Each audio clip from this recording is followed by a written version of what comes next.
एक बार हम लोग बुलंद आवाज में हृदय खोल करके जय जयकार करें ताकि अनावश्यक सब विलीन हो जाए। बोलिए श्री सद्गुरु महाराज की जय, श्री सद्गुरु महाराज की जय, श्री सद्गुरु महाराज की जय। अखंड मंडलाकारं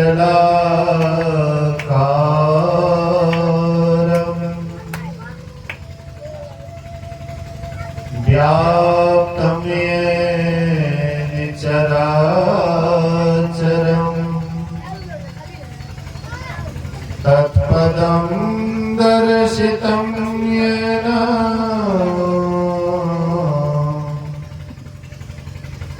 तस्मै श्री गुरुवे नमः। धन्य धन्य सद्गुरु सुखद महिमा कही न जाए। जो कुछ कहो तुम्हारी कृपा मोते कछो न बसाए। समवेत समादरणीय सज्जन वृंद, आदरणीय माताओं तथा भक्तिमती बहनों, यह सत्संग क्यों हो रहा है यह सबको मालूम है।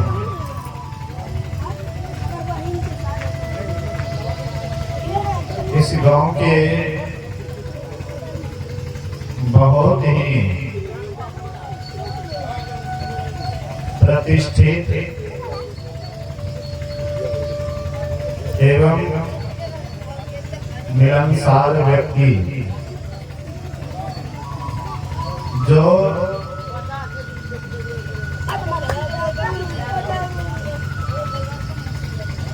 इस गांव में रहते थे तो इस टोले में, लेकिन उसका अक्सर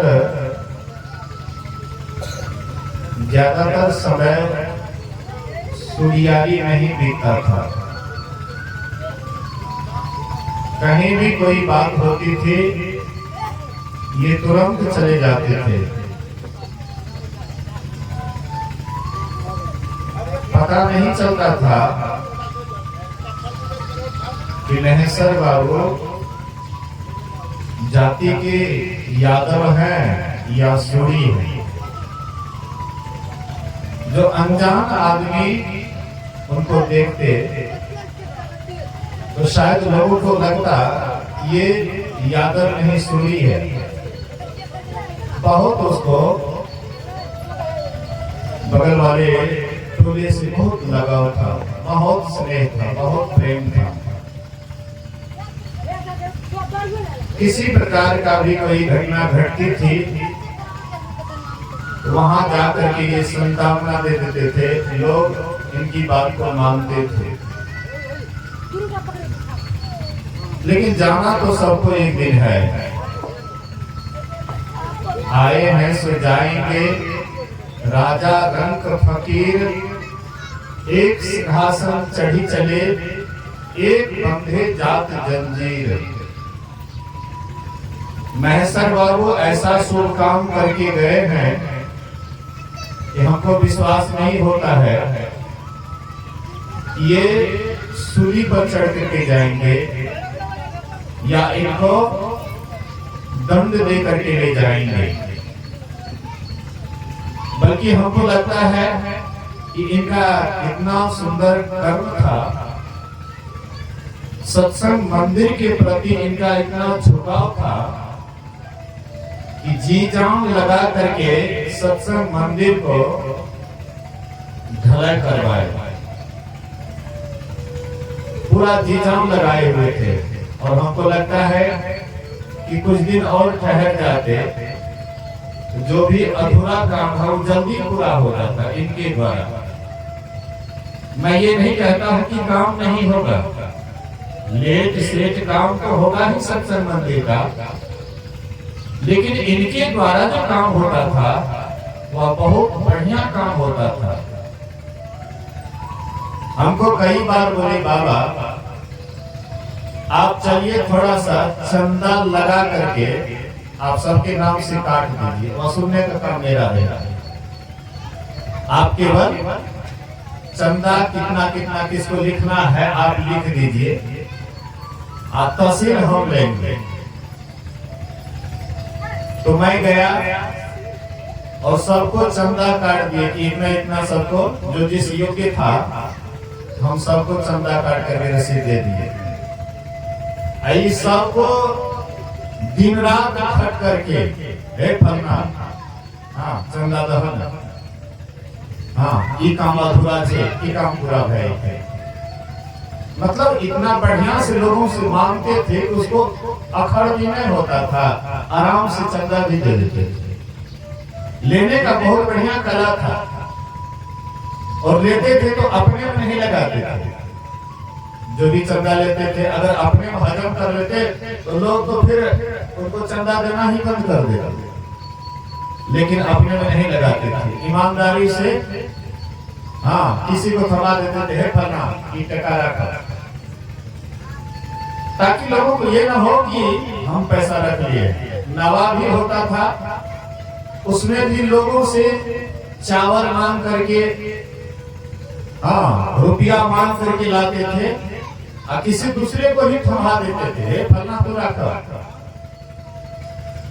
हमको नहीं लगता है कि कोई आदमी ऐसा कहने वाले इस गांव में होंगे कि महेश्वर बाबू कोई चंदा करके रख लिए। हाँ भले ही देने में थोड़ा कंजूसपना करते होंगे अलग बात है, लेकिन रखने में कभी पैसा नहीं लगे। जो भी 1 रुपया या कितना भी होता था 1 रुपया भी ये अपने में नहीं लगाते थे। और इनके त्याग के ही कारण महेश्वर बाबू के त्याग वैराग्य के ही कारण आज वह सुरयारी में सत्संग मंदिर बनकर के तैयार है। काश अगर ये ना होते तो शायद असंभव था। तो ऐसे जो इस गांव के एक नाज थे, मोर मुकुट थे, ऐसे प्रतिष्ठित व्यक्ति आज इस समाज को छोड़ करके चले गए। आज बहुत अभाव खटकता होगा। इस गांव समाज में लोग हैं तो बहुत, लेकिन सब अपने ही परिवार के तरफ ख्याल रखते हैं कि हमारा परिवार आगे बढ़े। अपने के लिए ही प्रत्येक आदमी सोचता है। अगर महेश्वर बाबू के तरफ गांव में अगर 2-4 आदमी पैदा ले ले, वह गांव का लोग जो है इतना बढ़िया से रहेगा, इतना बढ़िया से रहेगा, आपस में इतना बढ़िया मेल रहेगा कि क्या कहना है।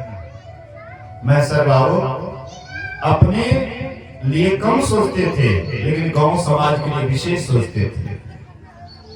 लोगों का भला हो। ब्रह्मा जी 4 पुत्र को पैदा किए, सनक, सनंदन, सनातन और सनत कुमार। ये चारों पुत्र को पैदा किए और ब्रह्मा जी ने कहा पहले जाओ तपस्या करो। ये चारों गए तपस्या करने के लिए, लौट करके आ रहे थे। संजोग से नारद बाबा मिल गए। नारद बाबा कहते हैं कि ऋषि कुमारों तुम लोग कहां जा रहे हो? बोले कि तपस्या करके जा रहा हूं ब्रह्मा जी के पास। ब्रह्मा जी और सृष्टि का भार देंगे। बोले कि अरे भाई इतना तपस्या करके अब तुम फिर गृहस्थ बनने के लिए जा रहे हो, शादीशुदा करोगे, घर परिवार में फंस जाओगे, फिर तो तुम भक्ति उस तरह से नहीं कर पाओगे जैसे तुम अभी कर रहे हो। बोले तब क्या करें? बोले कि अच्छा होगा।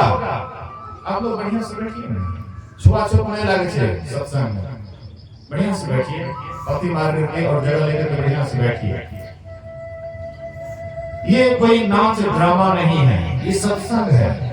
सत्संग में खूब शांति से सब ओर से ख्याल को मोड़ करके बैठिए, ताकि कुछ लेकर के यहाँ से जाइए। ये अनमोल सौदा है, ये सौदा अनमोल है। अनमोल सौदा को बड़ी सतर्कता के साथ लिया जाता है। जो पूरे सावधानी के साथ लेते हैं उसी का जीवन में बदलाव होता है, उसी का जीवन उज्जवल होता है। तो कहते हैं कि क्या करें, बोले कि हाँ, तुम लोग ऐसे ही ब्रह्मा जी से वरदान मांगना कि हम सब दिन ऐसे ही रहें, भगवान की भक्ति करें और सबके लिए सुख की कामना करें, सभी निरोग रहे, सभी सुखी रहे पूरा संसार। तो ब्रह्मा जी के पास गए, ब्रह्मा जी ने कहा अब तुम लोग सृष्टि का काम करो, घर गृहस्थी बसाओ। चारों भाई हाथ जोड़ देते हैं ब्रह्मा जी से और कहते हैं पिताजी आप जो कहते हैं ठीक है, लेकिन हम चारों की इच्छा है, घर गृहस्थी बसाने वाले तो बहुत हैं, लेकिन गृहस्थी को सुमार्ग पर ले जाने वाले बहुत कम हैं। घर गृहस्थी बसाने के लिए तो सब बसा लेता है, कौन रहता है बिना घर गृहस्थी बसाए? कोई एक आध महात्मा हो जाता है, अलग बात है, लेकिन घर गृहस्थी तो बिना कहे सुने, बाप को कहता भी नहीं बेटा से कि बेटा तुम शादी कर लो, पहले ही बेटा शादी करके तैयार हो जाता है। तो ये तो ऑटोमेटिक हो रहा है, लेकिन जो काम करना चाहिए वही काम लोग भूल रहे हैं। इसलिए पिताजी हमें यही आशीर्वाद दीजिए कि हम सदा 5 ही वर्ष के सब दिन रहें और सदा परमात्मा के ही गुणानुवाद करते रहें, भटके हुए मानवों को सुमार्ग दिखाते रहें। सर्वे भवन्तु सुखिनः, सर्वे सन्तु निरामयाः, सर्वे भद्राणि पश्यन्तु मा कश्चित् दुःख भाग् भवेत्। हे परमात्मा सभी सुखी हो जाए, सभी निरोग हो जाए, सबका कल्याण हो। ऐसा कौन कहते थे?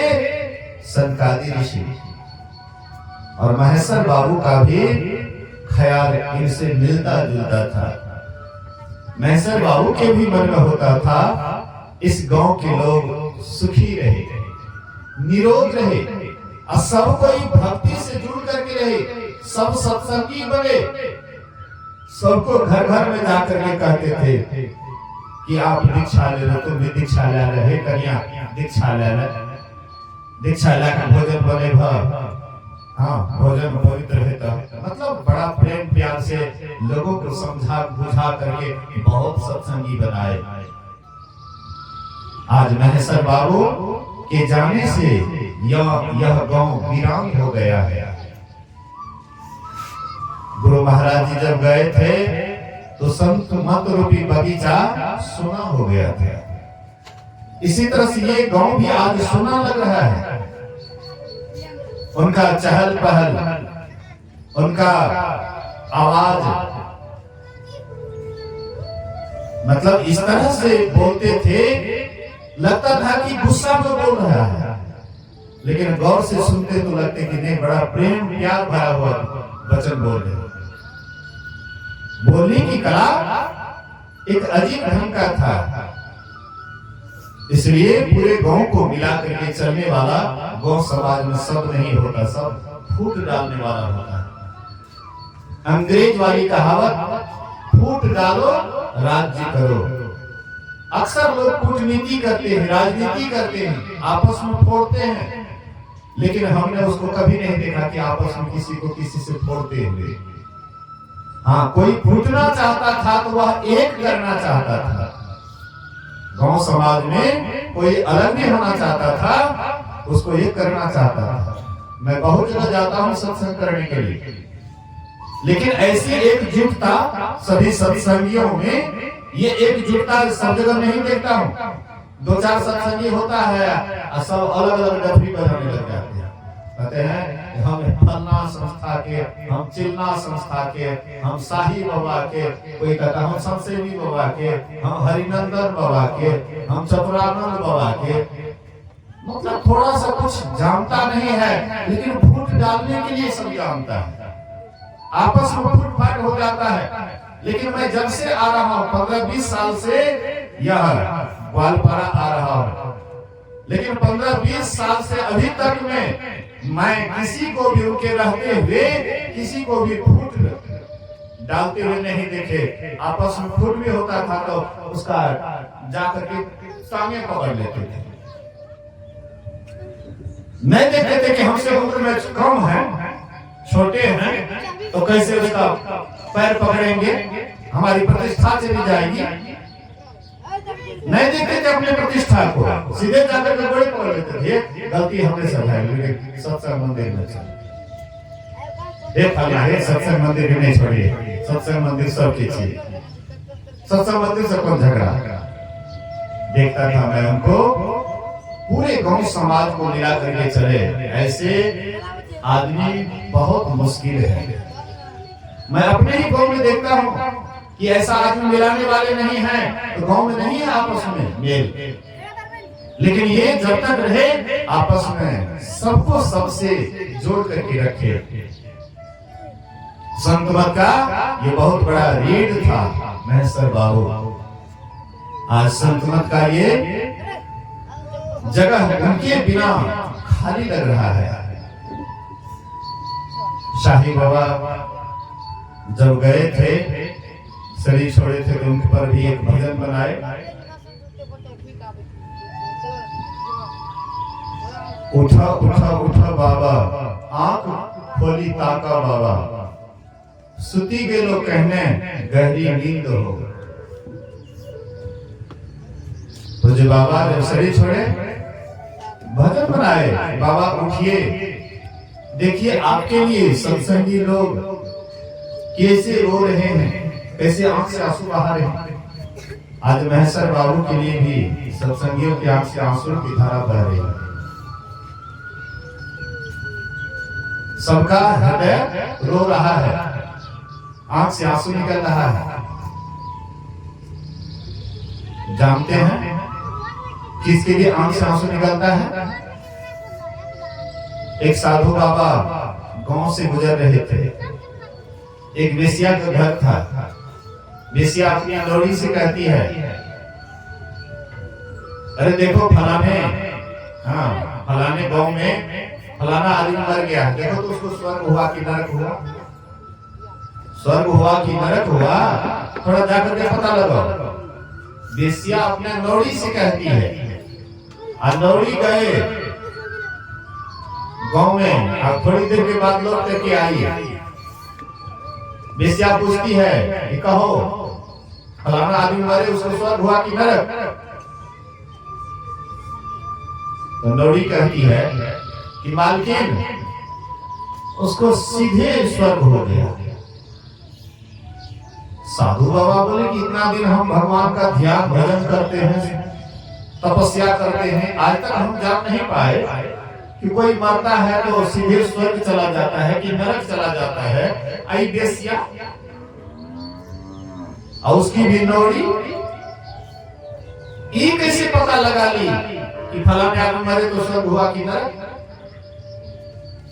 साधु बाबा गए जिज्ञासुवश और वेश्या से कहते हैं कि बहन पूरा दुनिया जानता है कि तो वेश्या, और उसमें भी तुम्हारी नौड़ी स्वर्ग नरक का पता लगा करके आ जाए डायरेक्ट कि हाँ उसको स्वर्ग हो गया, उसको नरक हो गया। क्या तुम्हारे पास में कोई ऐसी विद्या है जिसके बल पर तुम जान जाती है? वह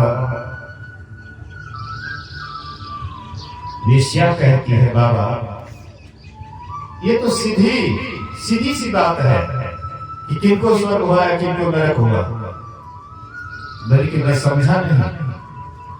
बाबा जिसके मरने पर लोग आंख से आंसू बहाए, लोग पछताए, लोग हाँ कहे कि फलाने आदमी बड़े अच्छे थे, गांव का बड़ा नाज था, सबकी भलाई करते थे, किसी की बुराई नहीं करते थे, बड़े अच्छे स्वभाव के थे। लोग जिसके लिए पछताए, जिसके लिए आंसू बहाए, बाबा समझ जाइए उसको सीधे स्वर्ग हो गया। और जिसके मरने के बाद लोग धूप फेंके, गाली गलौज दे, फलाना आदमी भले मर गया, ये दूसरे को सताते रहता था, किसी के माँ बहन को माँ बहन नहीं समझता था, जिसके लिए लोग जिसके नाम पर लोग दुत्कारे, फटकारे, गाली गलौज दे, बाबा उसको सीधे नरक हो गया। मुझे ऐसा लगता है कि महसर बाबू की दुर्गति नहीं हो सकती है। अगर ऐसे आदमी का भी अगर दुर्गति हो जाए तब तो लोग सत्कर्म करना ही छोड़ देंगे। इतने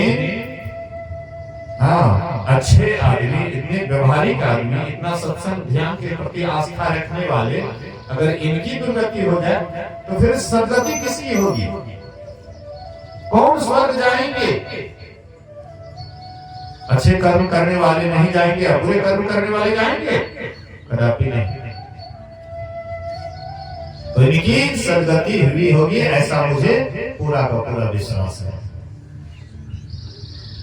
और हम आपको उनसे प्रेरणा लेनी चाहिए, महसर बाबू से हम आपको प्रेरणा लेनी चाहिए कि गांव समाज में हम आप भी सबको मिला जुला करके चले, सबको अपना परिवार समझें। जब ये सुरियाली जाते थे, किसी दुल्हन किसी के परिवार से ऐसे मिलते जैसे उसी की बेटी है, उसी की पुत्र वधू है, ऐसे मिलते थे, लगता नहीं था कि कोई पराया आदमी बुझाता है या दूसरे जात का, थोड़ा समय नहीं बुझाता है। अपने बाप से जैसे लोग बात करते हैं प्रेम से, वैसे उनसे बात करते थे। अपना बाप से भी उतना बढ़िया से बात नहीं कर पाते थे जितना महसर बाबू से वह बात करती थी। उसका विचार, उसका व्यवहार, उसका रहन सहन पूरे इस गांव को मोह लिए थे। इसीलिए गुरु महाराज जी जब चले गए तो साहिब हुआ कहे थे, एक भजन बनाए थे, मेरे रहबर सुनो, मेरे गुरुवर सुनो, दास्ताना तेरा जाना चमन का वीराना। हे मेरे गुरुवर, आप जैसे यहां से गए ये संतमत रूपी बगीचा बिल्कुल सुना हो गया है, ऐसे ही इस गांव के लिए बिल्कुल सुना लग रहा है, सत्संग मंदिर सुना लग रहा है। हम आपस में दोनों महात्मा बात कर रहे थे कि हम लोग कल से आए हैं, कोई जल्दी उस ढंग से पूछताछ नहीं कर रहा है, लेकिन अगर महसर बाबू रहते तो कई बार आते, बाबा कोई की कमियों की दिक्कत है, की परेशानी है, बाबा हे चीज घटले एना भले बाबा को दिक्कत, कई बार आते और पूछते। क्या ये बात हम लोग भूल जाएंगे? उनका जो प्रेम मिला है उसको हम आप नहीं भूल सकते हैं। इसीलिए संत महात्मा कहते हैं कि संसार में तो सब आता है, लेकिन सब अपना अपना छाप छोड़ करके जाते हैं। कोई भी संसार में आते हैं अपना अपना एक रास्ता बना करके जाते हैं, एक मार्ग बना करके जाते हैं।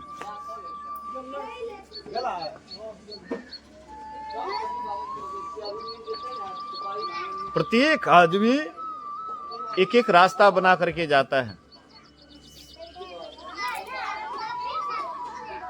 अच्छे आप लोग बनते हैं, अच्छे व्यक्ति बनते हैं तो आपका साथी अच्छा बनता है।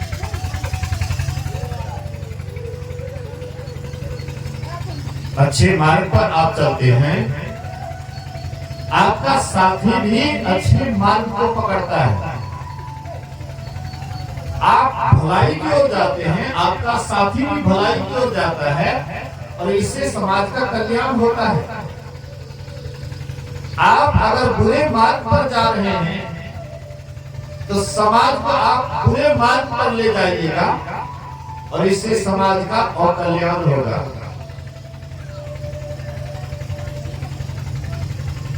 अच्छे लोग कम हैं, बुरे लोग संसार में ज्यादा हैं। सुमार्ग पर चलने वाले व्यक्ति बहुत कम हैं, कुमार्ग पर चलने वाले व्यक्ति बहुत हैं। इसलिए महापुरुषों ने कहा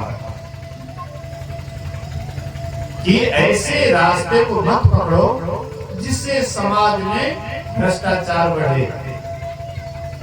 ऐसे रास्ते को पकड़ो कि अपना भी भला हो और संसार का भी भला हो। ऐसे सुमार्ग पर चलने वाले महेश्वर बाबू थे।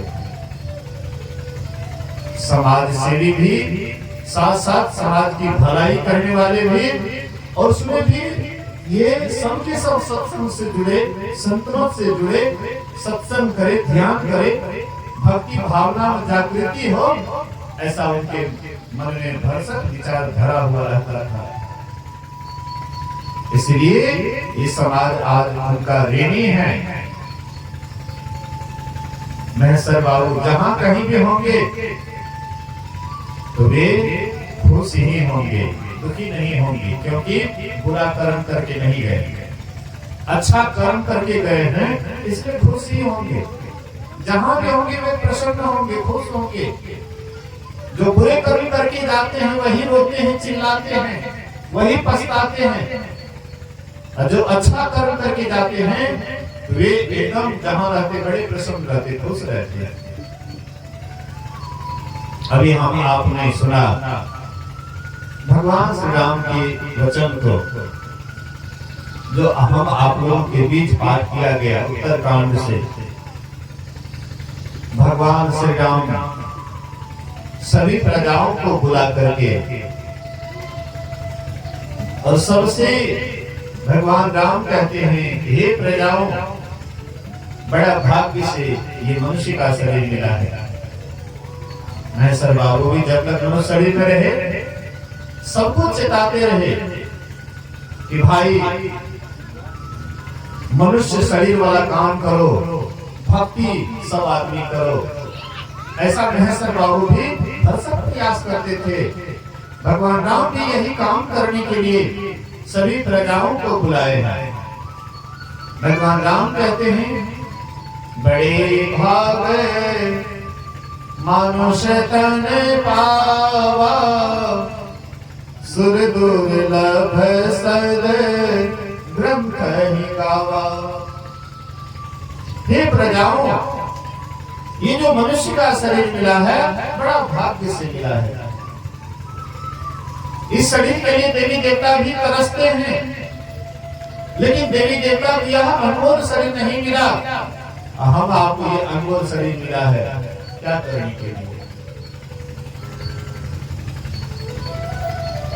भक्ति भजन करने के लिए हम आपको ये अनमोल शरीर मिला है। लेकिन हम लोग संसार में बहुत काम तो करते हैं, लेकिन मूल में ही भूल हो जाती है।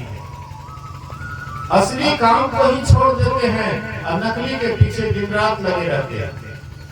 बाल बच्चे के पीछे दिन रात लगे रहते हैं, घर परिवार के पीछे दिन रात लगे रहते हैं। लेकिन जो काम करने के लिए आते हैं, जिसके लिए अनमोल शरीर मिला है, वही काम को करने के लिए भूल जाते हैं। कुछ नींद में, कुछ भोग में, कुछ आलस में खोया, और जब आया समय मौत का तो सिर्फ घूम करके रोया। कुछ नींद में अपना समय गंवा देते हैं, सो सो करके जन्म गंवाया, फिर न यह कर पाएगा। ये शरीर को सो करके जीवन बिता देते हैं। कोई आदमी सो रहे हैं, उसको जगाइए, बहुत तकलीफ होता है। व्यक्ति सोना ही पसंद करता है। संतों के सिवा हम आपको कोई जगाने वाला नहीं है।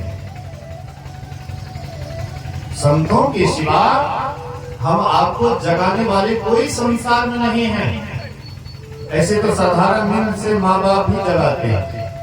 कोई बच्चा जब सोया रहता है तो माँ बाप उसको क्या करते हैं, उठो मेरे, हाँ सवेर भाग तक सुतरे झूठ रहे। साधारण नींद से माँ बाप जगा सकते हैं, लेकिन मोह की नींद से संत के सिवा कोई जगाने वाला नहीं है। और सब मनुष्य मोह की नींद में सोए हुए हैं। पूरा संसार के मनुष्य मोह की नींद में सोए हुए हैं।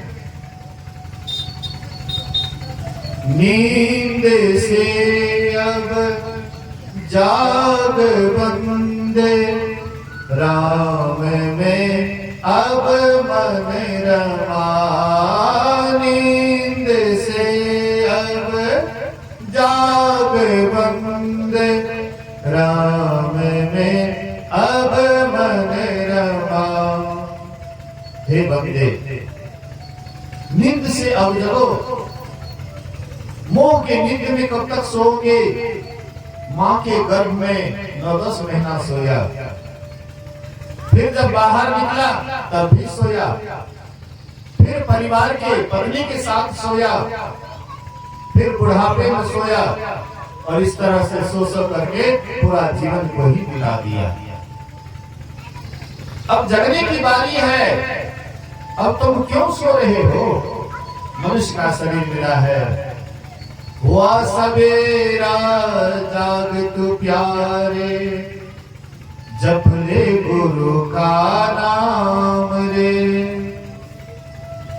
अब सवेरा हो गया है, अब गुरु का नाम जपो। सवेरा होने से मतलब है मनुष्य शरीर मिल गया। मानव शरीर से ही मोह नींद से जग सकते हैं।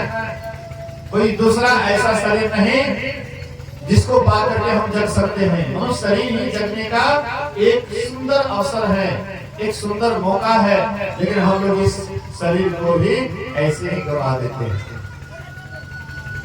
जो व्यक्ति सोया हुआ रहता है, वह जब सपना देखता है तो सपना में जो भी देखता है तो वह सब सही बुझाता है।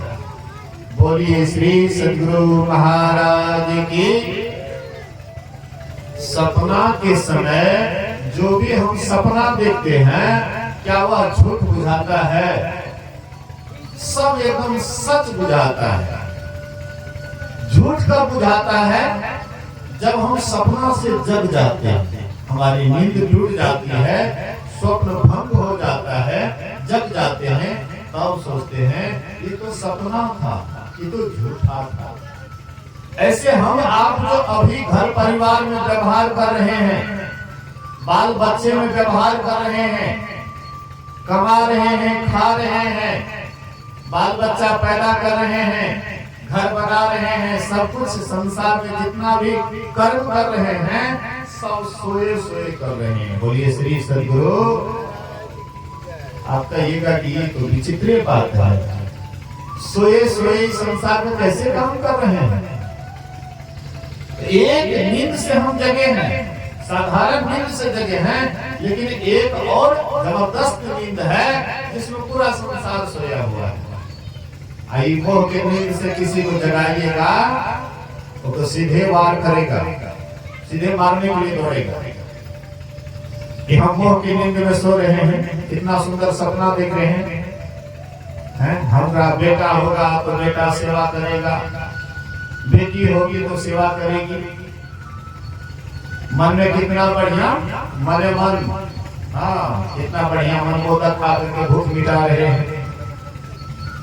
लेकिन यही मोह की नींद में जैसा सपना देखते हैं और सपना का जब उल्टा होता है तब होश में आते हैं कि सोचे थे जैसा वैसा है नहीं। ये देखने में बड़ा सुंदर मनमोहक लड्डू लगता है, ऊपर से सोना का पानी चढ़ाया हुआ है और भीतर में गोबर है। संसार का जितना कुछ भी देख रहे हैं ऊपर से चिकन चुनमुन है और भीतर में एकदम गंदगी भरा हुआ है। हम जिस ख्याल से जिसको सेवते हैं वैसा वह नहीं होता है। सुगा सेवर के फूल को देख करके लुभाता है, देखता है कि बड़ा सुंदर फूल है, इसका फल कितना बढ़िया होगा, कितना मीठा होगा, इसलिए उस फूल को बड़ा प्रेम से सुगा सेवता है। लेकिन बाद में जब फल पकता है तो उसमें जब चोंच मारता है तो उससे रस नहीं रुई निकलता है। तब वह सुगा पछताता है कि इतना दिन जो हमने इतना सुंदर फूल की सेवा किए सब व्यर्थ चला गया, सब बेकार चला गया। हम आप भी बाल बच्चे घर परिवार मकान दुकान को बड़ा बढ़िया से सेवते हैं, क्योंकि यही हमारा घर है, यही हमारा बच्चा है, यही हमारा बेटा बेटी है, यही हमारा पोता पोती है। लेकिन अंत समय में सब आपको ठुकरा देता है, दिखा देता है मैं आपका नहीं हूं। बोली से, विचार से, व्यवहार से एकदम आपको प्रत्यक्ष झलका देता है कि आपका कोई नहीं है। ईश्वर के सिवा हम आपका कोई नहीं है।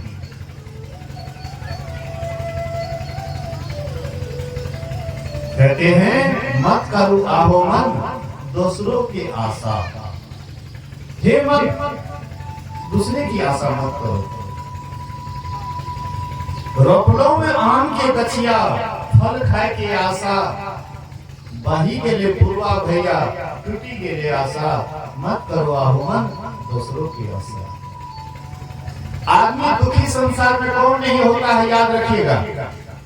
जो किसी की आशा नहीं करते हैं उस संसार में कभी दुखी नहीं हो सकता है, चाहे वो जहां रहे, गांव में रहे, वन में रहे, साधु बन करके रहे, गृहस्थी में रहे, कहीं भी रहेगा। लेकिन जो आशा करना बिल्कुल छोड़ दिए हैं वो जहां भी रहेंगे बहुत खुश रहेंगे, बहुत प्रसन्न रहेंगे। और जो आशा बांधे हुए हैं, अनेक आशा पर आशा बांधे हुए हैं, आशा का बड़का पटरिए माथा पर लिए हुए हैं, उस आशा रूपी मंडली कब उसका खुलेगा, कब गिरेगा, इसका कोई ठिकाना नहीं। रपलों में आम के गछिया फल खाए की आशा, और बही के लिए पूर्वा भैया टूटी के लिए आशा, पुत्र जन्म लेके सुखवा की आशा। जब बेटा जन्मता है बड़ा माँ बाप को सुख होता है, आहा हमारे जीवन का सहारा हो गया है। बेटा जन्म लेके सुखवा की आशा, घरे में पुत हुए टूटी के लिए आशा। जैसे पुतहुआ आया बस पुतहु बोलने लगा, पुतहु आया पुतहु बोलना शुरू। अब सत्संग में जाके नहीं बड़का सत्संग ही गए, बच्चा के खाने चले ले जैसे जैसे सत्संग इतना करते सत्संग में चलते इतना सिखाई। अब वो अपना आपको नौकर समझ रहा है, ये नहीं सोच रहा है कि मेरी माँ है, जारी धर्म का काम करने के लिए इसको जाने दें। हाँ माँ जी जाइए बहुत अच्छा, मैं ऐसा नहीं कहता हूँ कि सब ऐसे ही है, लेकिन विशेष ऐसे ही है जो आपको सत्संग में बाधा डालेगा, विशेष आपको अच्छे कर्म करने से रोकेंगे। बहुत एक आध है, सैकड़ा में एक आध गो अगर बढ़िया हो जाए कि अच्छा माँ जी जाइए सत्संग में, सत्संग की देर भाग गए अभी तक नहीं गए जब माँ जी, उसकी गिनती नहीं है। गिनती जहां विशेष जैसा होता है उसी की गिनती होती है। बेटा जन्म लेके सुखवा की आशा, घरे में टूटी के लिए आशा। इसलिए संतों ने कहा, महापुरुषों ने कहा, वही किला कहाँ चढ़ाविए ना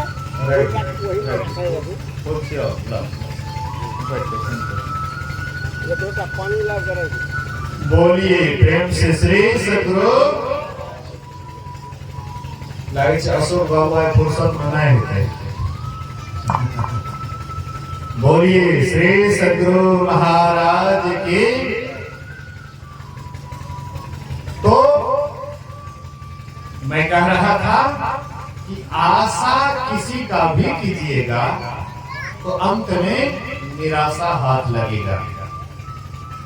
एक मनुष्य को छोड़ करके कोई भी जीव जंतु आशा दूसरे का नहीं करते हैं। एक मनुष्य को छोड़कर मनुष्य जितना आशा पर आशा बांध करके रहता है, इसलिए मनुष्य से ज्यादा दुखी और कोई जीव जंतु नहीं है। मनुष्य सबसे सर्वश्रेष्ठ प्राणी है, सबसे दुर्लभ शरीर मनुष्य को मिला है। मनुष्य सुख का खान है, लेकिन मनुष्य से दुखी संसार में दूसरा कोई भी प्राणी आपको नहीं मिलेगा। हमारे यहाँ पशु है, वो उतना दुखी नहीं है। पक्षी है, वो उतना दुखी नहीं है जितना मनुष्य है। मनुष्य दिन रात, मनुष्य के पास साल भर 2 साल का व्यवस्था, खाना पीना, रहने के लिए, सोने के लिए सब व्यवस्था है। एक पशु पक्षी के पास कोई व्यवस्था नहीं है। पक्षी अगर जाता है दिन में घोंसला छोड़ करके, तो कहीं कोई चारा मिलता है, खा पी करके शाम में आराम से सो जाता है। ये मनुष्य शाम को आराम से भी नहीं सो पाता है, दिन भर काम करता है, बहुत जमा कर लेता है, लेकिन चैन से सो भी नहीं पाता है। एक पक्षी है, पशु है हमारा आपके यहाँ, पेट भर गया, आराम से एकदम रात में सो जाता है। फिर भूख लगेगी तभी वो उठेंगे डोरी हाने। लेकिन जब तक पेट भरा हुआ है एकदम निश्चिंत रहता है, एकदम शांत रहता है। मनुष्य के पास कितना हो व्यवस्था हो जाए, लेकिन ये दिन रात टेंशन में रहता है। देखते हैं पागल मनुष्य होता है, कोई जानवर जल्दी पागल नहीं होता है। जानवर बहुत कम नहीं के बराबर, लेकिन मनुष्य ज्यादा पागल निकलता है, पागल होता है। क्यों? सारी व्यवस्था मनुष्य के पास है। जितना भी संसार का व्यवस्था है सब मनुष्य के पास है। और किनके पास है? इनके पास व्यवस्था है कि इनसे दुखी और कोई नहीं है। इसलिए संतों ने कहा, महापुरुषों ने कहा कि हम आपकी इतना हो व्यवस्था कर लें, लेकिन संतों के मार्ग से अगर हम हट करके रहेंगे तो सब दिन इसी तरह से मोह के नींद में सोए रहेंगे और सब दिन दुखी बन करके रहेंगे, कभी सुखी नहीं हो सकते। इसलिए संत तुलसी साहब ने कहा, संत तुलसी साहब कहते हैं कि जो संतों के मार्ग को छोड़ देता है वह जम से पीटा जाता है, जमराज का मार खाता है। जब बेहोश पूछे नहीं संत मते की बात। ये संसार बेहोश पड़ा हुआ है, मोह के नींद में सोया हुआ है। जब बेहोश बूझे नहीं, ये बुझता नहीं है संत मत की बात। संतों के आप विचार ये समझ नहीं पाता है। संत मते की बात लात यम खाते मारी।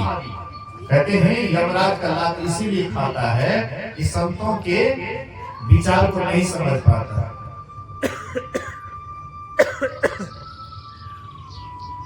संतों के ज्ञान के अनुसार नहीं चलता है, उनके मत को नहीं समझता है, उसके विचार को नहीं समझता है, इसलिए दिन रात ये यम का लाभ खाता है। इसलिए महापुरुष जितने भी हुए उन्होंने कहा कि मानव शरीर मिला है, बड़ा उत्तम शरीर मिला है, लेकिन ये शरीर को पा करके तुम वह काम करो जो काम करने के लिए शरीर में आए हो। जैसे हमारे बीच से महेश्वर बाबू गए, लेकिन जो काम करने के लिए ये आए थे भरसक उन्होंने उस काम को बहुत बढ़िया से किया। ध्यान भजन ये अंतर का काम है और कितना कौन करते हुए तो खुद ही जानते हैं, लेकिन सत्संग के प्रति इनका जो लगाव था, प्रेम था, वह असराहनीय था। कितना ही उनके संबंध में अगर इस संबंध में कहा जाए तो बहुत थोड़ा होगा। सत्संग के प्रति बहुत लगाव था, सबको एकजुट में बांध करके रखते थे और ये संस्था को बहुत आगे बढ़ाने का काम किया। मैं गुरु महाराज से प्रार्थना करता हूँ कि महेश्वर बाबू जहां भी हो आप अपने शरण में रखेंगे, अपने चरण शरण में रख करके आप उनका जरूर कल्याण करेंगे। आपके ही वे जैसे भी पुत्र थे, वे तो आप ही के पुत्र थे। कपटी कपूत जो हूँ तुम्हरो कहाऊं तो हूँ, सरणी तिहार ही हूँ, चाहो सो मुझे बना दो। गुरु अगर जो चाहेंगे शिष्य को वह बना सकता है। उनमें बड़ी क्षमता है, जो परमात्मा में जो क्षमता नहीं है। परमात्मा जो काम नहीं कर सकते हैं वह काम गुरु करके दिखा देता है। परमात्मा आपके भीतर में है, लेकिन परमात्मा कभी भी आपको मोक्ष का रास्ता नहीं दिखा सकता है, लेकिन गुरु आपको मोक्ष का रास्ता दिखाते हैं। परमात्मा आपके भीतर में है, लेकिन कभी परमात्मा नहीं कहेंगे कि हम तुम्हारे अंदर में हैं, आओ मेरा दर्शन कर लो। लेकिन गुरु आईना की तरह झलका देते हैं कि तुम्हारे घट में देखो परमात्मा है, और इस तरह से तुम करोगे तो परमात्मा का दर्शन होगा। और जो गुरु पर विश्वास करके करते हैं उसको एक न एक दिन परमात्मा का दर्शन होता है। तो जैसे ठंड के मौसम में सूर्य का उदय होता है, ठंड भाग जाता है, ऐसे ही संतों के ज्ञान के अनुसार हम आप चलेंगे, हम आपका भी आवागमन सदा के लिए खत्म हो जाएगा, सदा के लिए हम लोग मुक्त हो जाएंगे और दुर्लभ परमात्मा का दर्शन करके सदा के लिए कृत हो जाएंगे। तो हमारे बीच में जो महेश्वर बाबू चले गए, ये समाज के लिए या संतमत सत्संगियों के लिए बहुत अभाव खटकता है, और करें क्या? किसी को रोक भी तो नहीं सकते हैं। संसार का तो सदा से नियम रहा है, उस नियम का पालन तो सबको करना पड़ता है। गुरु महाराज जी को भी करना पड़ा, उनके चेले चाटी की क्या बात, उनको भी करना पड़ता है। तो हम आपके बीच से जो गए हैं उनके नाम पर थोड़ी देर के लिए हम लोग ध्यान करें, गुरु महाराज से प्रार्थना करें। हे गुरुदेव, महेश्वर बाबू जहां भी हों वे शांति में रहें, सुख में रहें, और उन्हें जब भी मिले तो आपका शरण की सेवा मिले, ताकि उनका भी उद्धार हो जाए। आइए थोड़ी देर के लिए सब आदमी प्रार्थना करें गुरु महाराज से, सब आदमी थोड़ी देर के लिए ध्यान करें। बोलिए श्री सद्गुरु महाराज की।